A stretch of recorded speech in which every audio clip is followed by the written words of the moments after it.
Hi, I'm Chantel Rodriguez with Millcreek Township. And I'm Jessica Stutzman. Welcome to the Millcreek Government Channel. Today we're joined by Sarah Bennett, Executive Director of Asbury Woods. Sarah is here to share the incredible programs and resources that make Asbury Woods such a unique place to explore nature, learn, and connect with the environment. Sarah, thank you so much for being here today. We really appreciate it. Thanks for having me.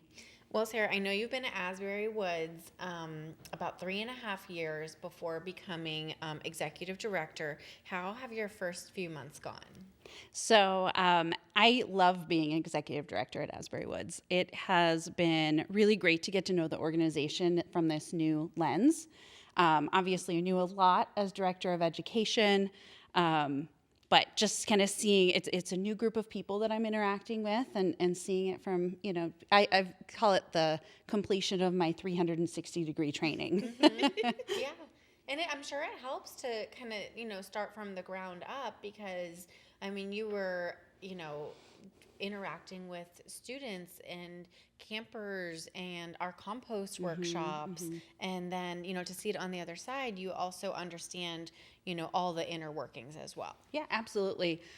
So yes, very familiar with the programs. I think that, and kind of the operations of the organization. And I think that having that background allowed me to step a little bit more seamlessly into the executive director role and really have a great understanding of the organization and our goals and the things that we do.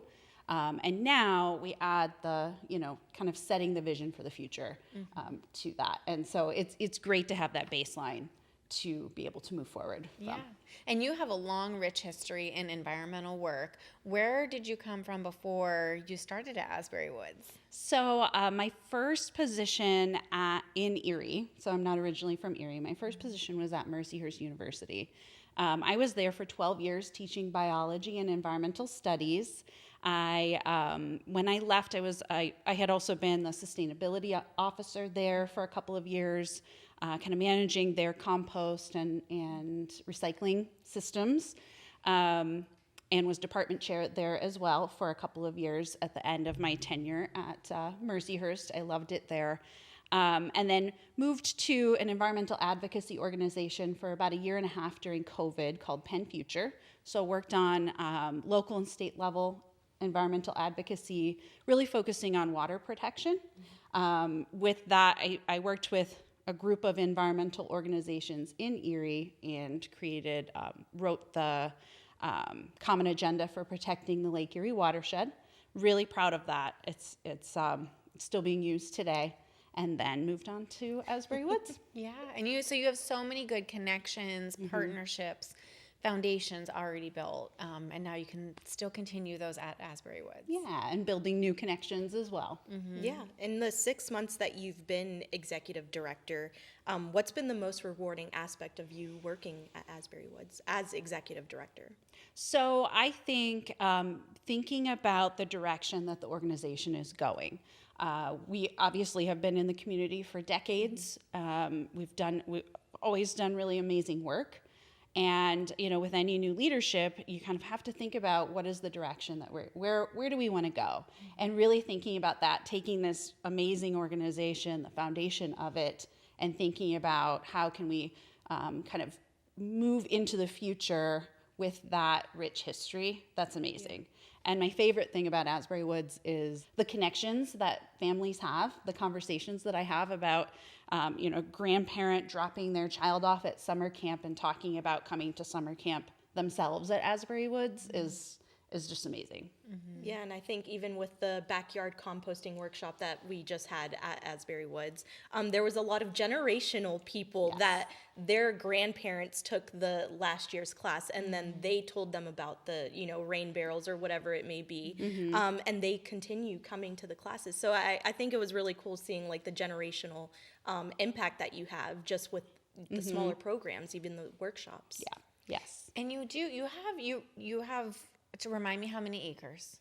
At this point, we're at 234 acres. We've added over the years. Okay, and then how big is your staff right now? We currently have about 16 people on staff, probably 10 full-time, 6 part-time. Right. And then hundreds of volunteers. Right, and that's what I was going to say, your staff, your volunteers, and and financial giving or donations are so important to sustaining all of, again, the facilities, the beautiful trails and pathways that we have, and all of the, again, the futuristic projects that you speak of, the camps and whatnot. How important is the importance of giving for nonprofits? Yeah, so Asbury Woods as a community-based organization, we really rely on the community to help support us in a lot of different ways. So certainly volunteerism.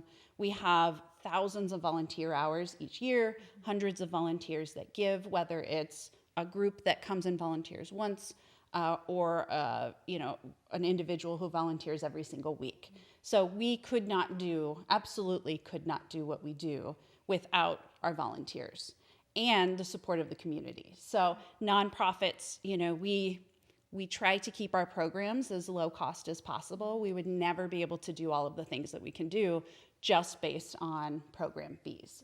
Our trails and our nature center are free and open to the public year round, but I always say it's free to people to visit, but it's not free to maintain. Yeah. And so in order to do the really great work that we do and continue to move forward into the future, we absolutely require and rely on giving from our community, from individuals, from businesses, the sponsorships we have.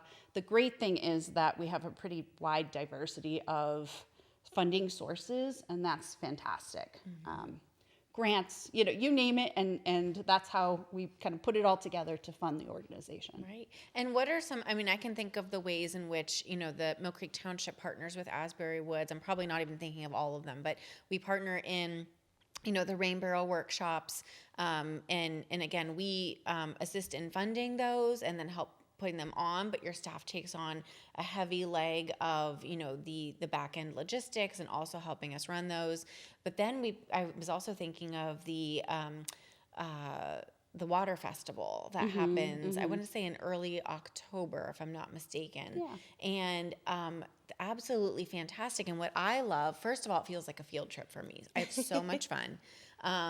But there's so many other organizations. I've seen Erie Waterworks there. I've seen Erie Insurance there, and they come out in groups. How else can groups get involved? Or, are you looking for individuals or groups, or what's the best way for people to just tap in? Yeah, so Children's Water Festival is amazing, and I think kind of represents the best of how organizations can come together and teach children in a really fun way about how to protect the environment. We typically have 8 to 9 organizations helping with that event, and we're able to put it on for free for the schools too, because our local organizations, township, Erie Waterworks volunteer their time to help us with that. So we have volunteer opportunities for everyone, whether it's a 14-year-old who's looking to get service hours for their honors credits, or the groups. So we welcome groups. I would love to have groups more frequently from companies, things like that. I know we've had Erie Waterworks, we have Erie Insurance sends groups, ECCA, so the payroll, they have sent groups to help. It's really a lot of grounds maintenance that we need. But Erie Insurance every year sends a good group of folks who do all of the pumpkin carving for our Scary Creature feature. And, that's it's such a benefit, such a help to us. We wouldn't be able to, with our small staff, carve 120 pumpkins for an event. So, and it's also good staff bonding time as well. Yeah. It is fantastic if you're, they're doing something charitable, giving back to the community, but it's great bonding. Yeah, some groups will come and plan to all get lunch and have lunch in our picnic pavilion after their volunteer work. It really is great. And on top of that, once in a while we get some corporate groups, but we have a challenge course that folks can come and do some team building at Asbury Woods too. Oh, that's pretty cool. That's awesome. And then I know we were talking about what the future is going to look like for Asbury Woods, but could you talk about what you're planning, anything new for the new season? Sure. So we consider our system, our seasons based on our newsletter that goes out to folks. One thing that's going to be changing quite a bit this year is Winter Wonderland. For the last few years, we have done it every single night in December. This year, we're changing things up just a little bit to, it'll just be Thursday through Sunday. We will have hot chocolate. We've had folks asking for hot chocolate for years, so we will have hot chocolate for sale. But we're also hoping on Friday and Saturdays to have some live music. We'll have a fire going in the picnic pavilion, and I think really kind of capture the magic of the season and give folks even more to look forward to. That'll be so fun. I've attended before. I love it so much. And again, it puts you in the holiday spirit, but it's just such a nice, again, community event to bring everybody together. Yeah. So wonderful. And then you have new conservation plans and a new conservation coordinator position. What are you currently doing to address, conservation issues, and what are those issues? Yeah, so we recognized with our last strategic plan that we really needed to do more to conserve our property. It's certainly preserved, and there's a difference between preservation and conservation. So it is protected from development, but we wanted to take some steps further to conserve it for future generations. So we started with working with a consultant to put together a conservation plan for the whole property, and that was approved by our board in 2023. And you can have those plans and they can sit on a shelf, but we did not let that happen. We took that plan, and one of the things was to hire someone whose job it was to push those efforts forward. So this year we just hired our conservation coordinator.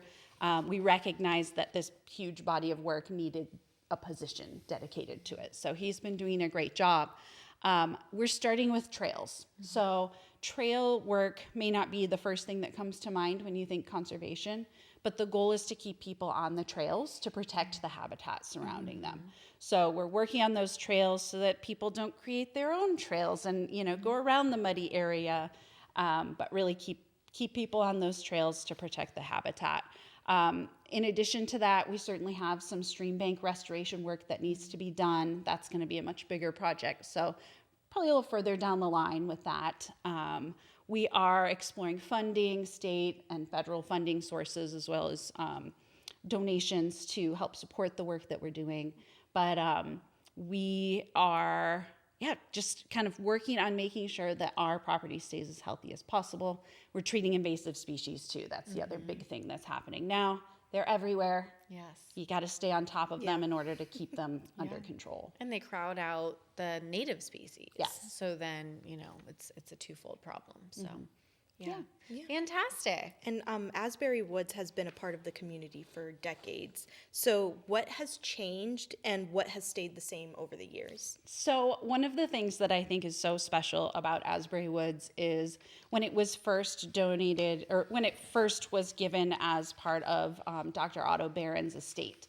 It was for outdoor recreation and educational purposes, and that was in 1957.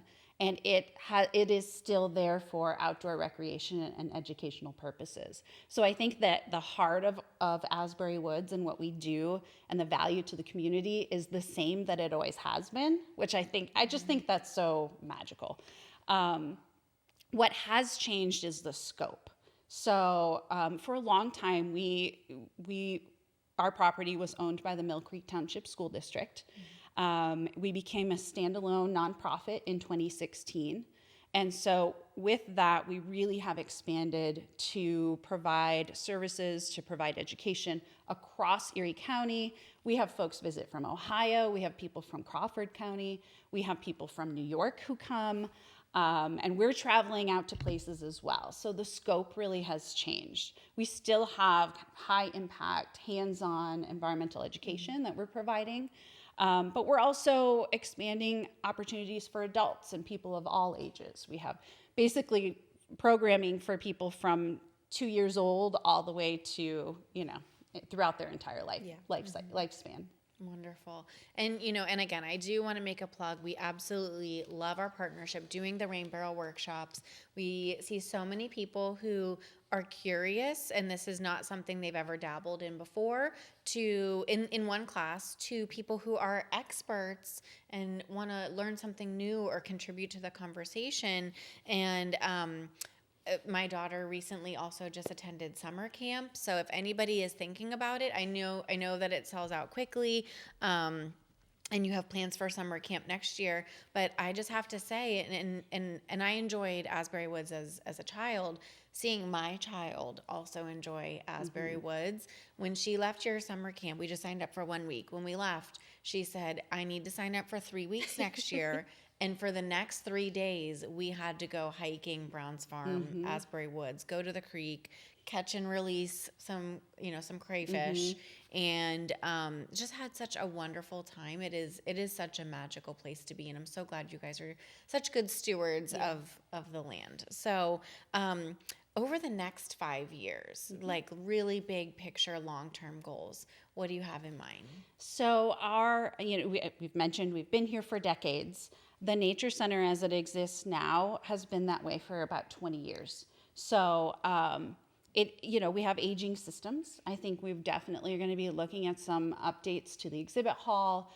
Like I said, changes to our trail system. We have new properties that we will be adding trails to, or really thinking about how do we want to add trails. So we'll be really kind of conscientious of what we do with those properties, but they do need some attention too. So really just kind of updating the resources that we have, and in a way that kind of welcomes even more people. Yeah, that's fantastic. And Asbury Woods leads standards-based field trips for schools. How have the changing state standards affected those lessons at Asbury Woods? Yeah, so first of all, we're pretty well positioned to handle the changes because those new standards really are focusing on kind of a deeper experiential learning, which is what we offer. So what we are doing is updating our lessons to make sure that they align well with those standards. There are some lessons that really don't even fall into the standards anymore. So we are looking at those and seeing what else we can do at those different grade bands so that we're ready to help and provide resources to schools. But it's also offering a new opportunity for us to engage with new school districts to offer that experiential learning. So we are ready. We all went through training to make sure that we can do the watershed education that is integrated into those steel standards, and we're ready to go. So I think we went from like STEM to STEAM to steel. Is that correct? With the standards. And we reviewed them at our summer recycling conference as well.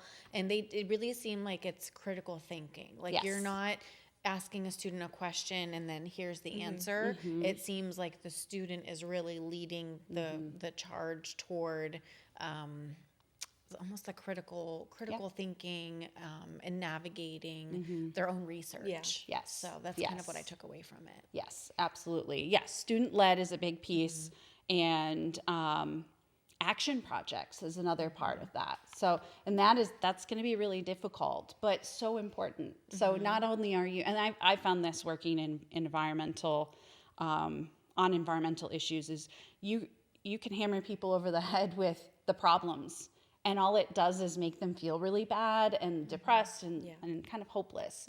So I think by starting early and empowering children with action projects, it shows you can do something about it. It's not just about the problems, it's about what are those solutions. Yeah.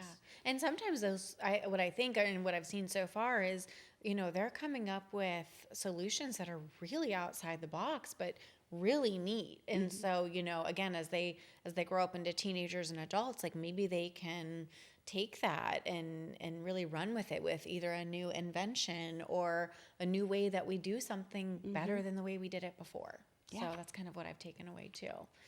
Sarah, our show's coming to a close. Do you want to leave our viewers with any one last thought on Asbury Woods? Just that we're incredibly grateful for the community support that we get in whatever way that comes. We know that we exist because of community support, and that is we feel that every single day.